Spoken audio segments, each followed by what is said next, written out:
Hey, what's going on YouTube? Lightsaber Samurai here.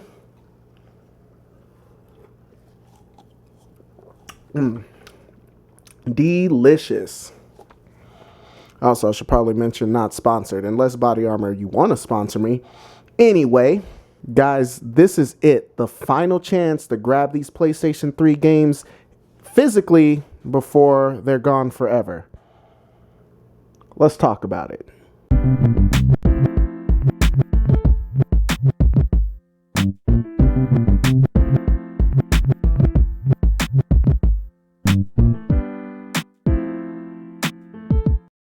Hey, what's going on YouTube? Lightsaber Samurai here. I'm back again with another video, and with all of the craze surrounding the closing of the virtual stores for the PlayStation 3, the PSP, and the Vita, which we'll get to in future videos.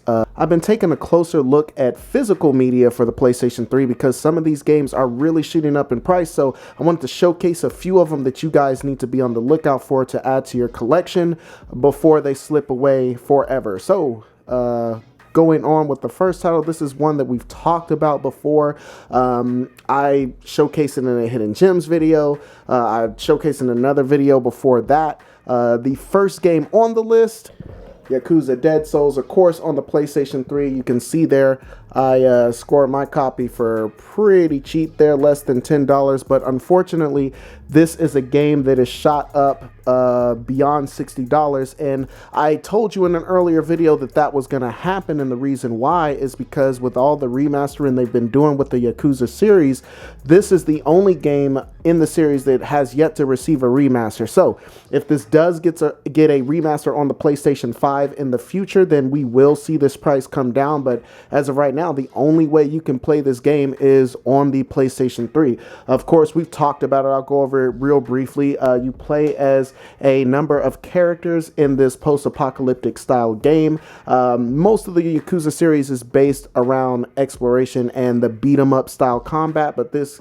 kind of takes a different approach where it focuses more on firearms. So in this, you'll get a ton of different firearms, from pistols to shotguns, submachine guns, assault rifles, explosive weapons, everything and the like. There's still some melee aspects, but it's definitely taking a back seat to the gunplay. So we've talked about the side quests in this game before, and the Yakuza series is no stranger to them. Once you get through the first part of this game, which kind of serves as the tutorial / opening, you'll make it out of the quarantine zone and you'll get into the city proper. And at that point, you can take several jobs and play several games, karaoke, and collect figurines and all of the like. It's standard Yakuza flair, but I do like the added flavor of the gun style gameplay. This game, like I said, is now going for $60 plus, but I still think that you might be able to catch pawn shops and retro video game stores slipping on the price. Looking for it online though. It's all over for that, and this game is going to continue to rise in price, especially with the closure of the store coming up, and especially if this never gets a PS5 remaster. So if you see Yakuza Dead Souls added to collection now, this is the last chance to get it at a decent price. Okay guys, moving on to the second game on the list is actually a trilogy, and I got this not too long ago.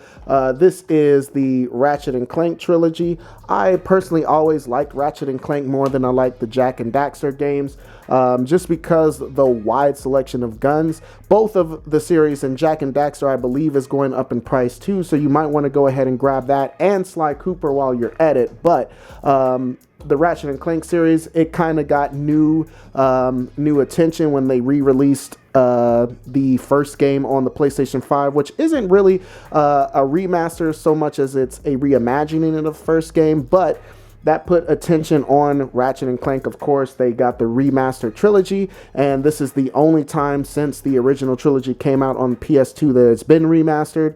Ratchet and Clank is the story of a marsupial named Ratchet and his robot sidekick Clank as they go on their misadventures to save the universe. All three of the first original games is here, with part 2 being a highlight in the series for me, so I'm glad that it's here. The 720p overhaul on the graphics, it looks fantastic.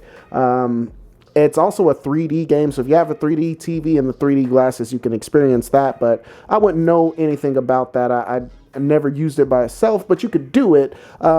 again, not much to say about these games either. The games are fantastic. Most PlayStation fans, if you're watching this video, you probably already played this game in some form or fashion. So if you see this one, again, this one is shot up past $60.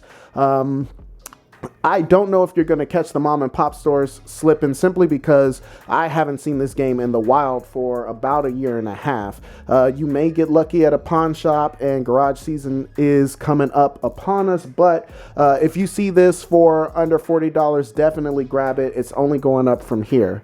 Okay, moving on to the next game on our list is one that we've been talking about for a while, not me in particular, but the community has been following Lollipop Chainsaw for a minute now. This is released by Kondakawa Games. This is the same group that brought us Killer is Dead on the PlayStation and Xbox 360, as well as Metal Max Xeno, which I reviewed a while back.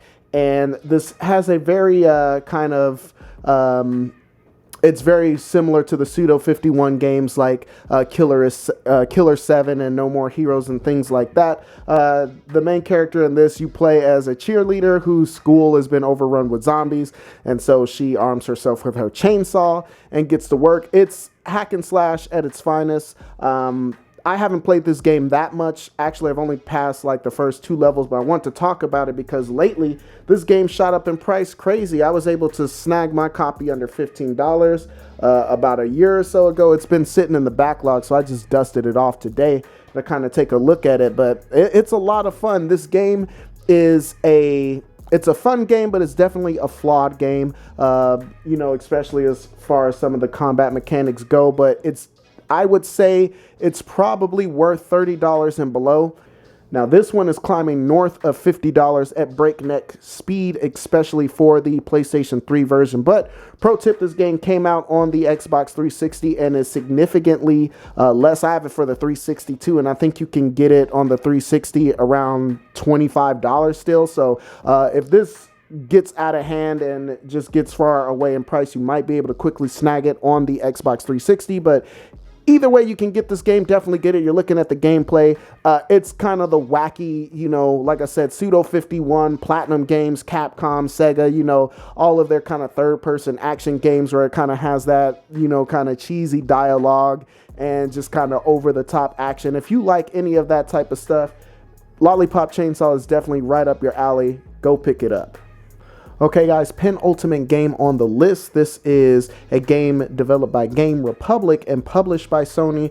It is 2007's Folklore, and in this game, the story takes place, you play as one of 2 characters, either Ellen, a young girl. She's trying to kind of unravel the mysteries of her past, and at the same time, you got a gentleman named Keats, who's a journalist who's trying to, just catch the story. The game starts off very similar to Silent Hill 2, and where Ellen gets a letter from her dead mother asking her to meet her at the cliffside in the city called Doolin.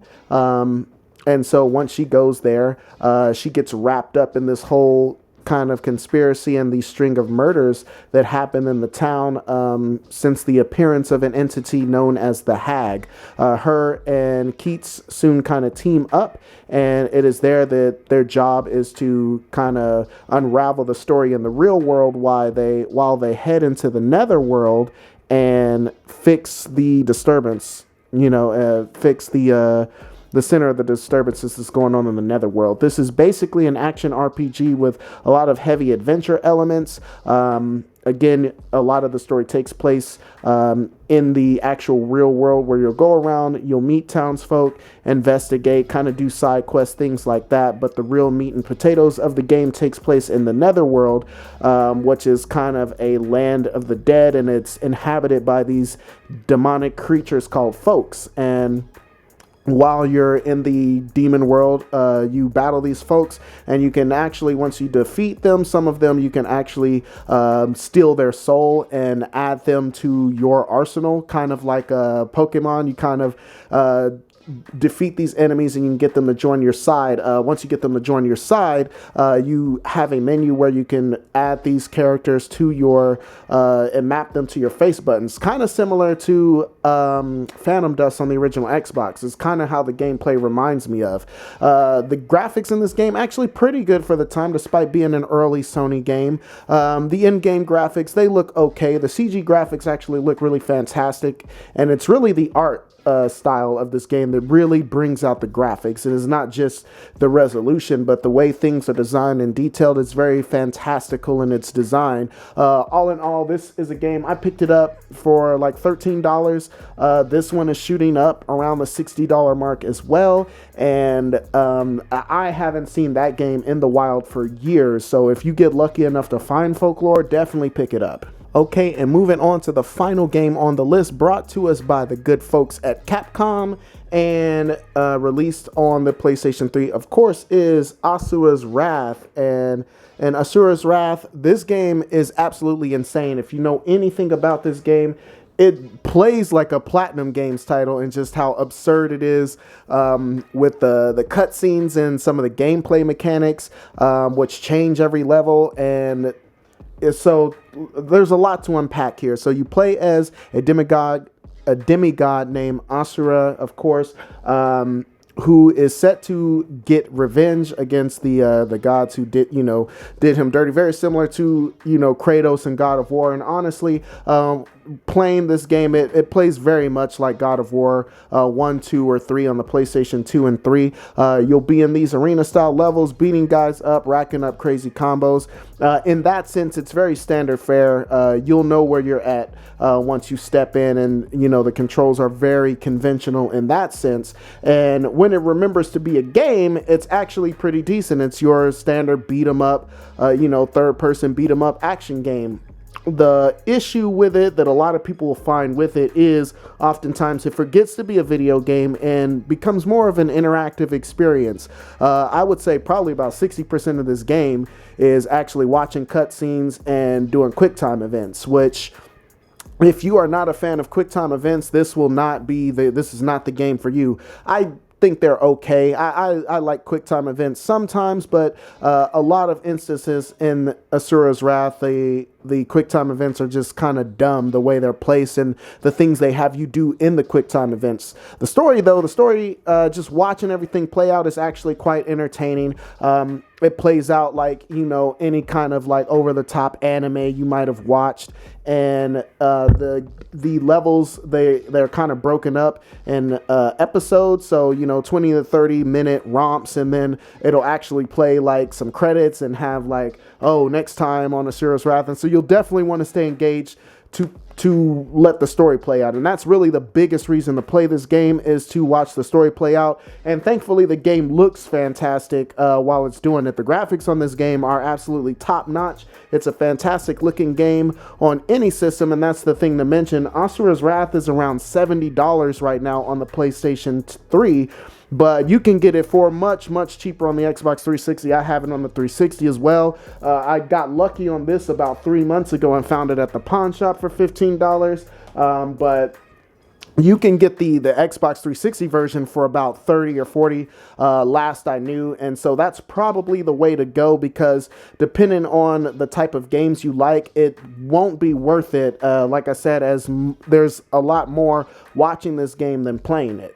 Okay, I do believe that's all I got for you guys, but let's talk about it in the comment section below. Questions, comments, concerns, threats. What are some other PlayStation 3 games that are rising in price? I'm definitely going to be doing this again in the coming weeks, and we got to definitely talk about some stuff to get on the PlayStation Store. If you like this content, go ahead, hit that like button and subscribe if you haven't done so already. You will be glad you did. I do believe that's all I got for you. Lightsaber Samurai out, and peace.